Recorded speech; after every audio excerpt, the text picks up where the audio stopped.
রায়েরবাজার কবরস্থান গেটে আজ সকাল থেকেই ছিল স্বজনদের অপেক্ষা।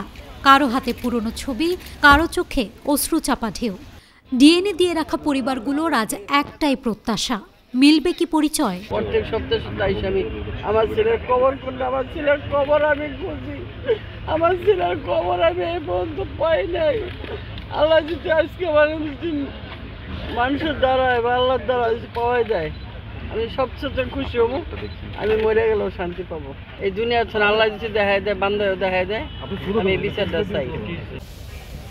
জুলাই অভ্যুত্থানের অজ্ঞাত শহীদদের পরিচয় শনাক্তের পথ অবশেষে খুলে গেল।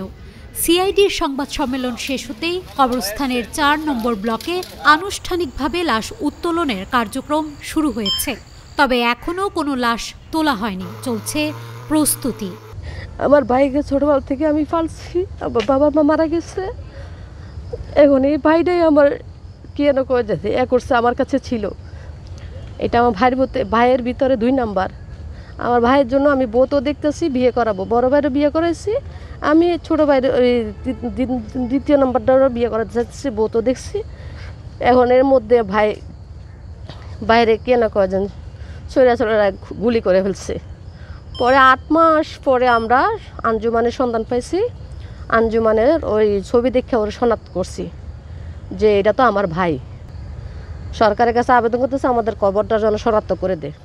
উত্তোলন শেষে প্রতিটি লাশ থেকে সংগ্রহ করা হবে ডিএনএ ও ফরেনসিক নমুনা। আর স্বজনদের দেয়া নমুনার সাথেই মিলবে সেই পরিচয় যারা হারিয়ে গিয়েছিল জুলাইয়ের অন্ধকারে। রায়েরবাজার কবরস্থানে আজ শুধু সরকারি প্রক্রিয়া চলছে না, চলছে অসংখ্য পরিবারের দীর্ঘ প্রতীক্ষার হিসাব, সত্যের মুখোমুখি দাঁড়ানোর মুহূর্ত।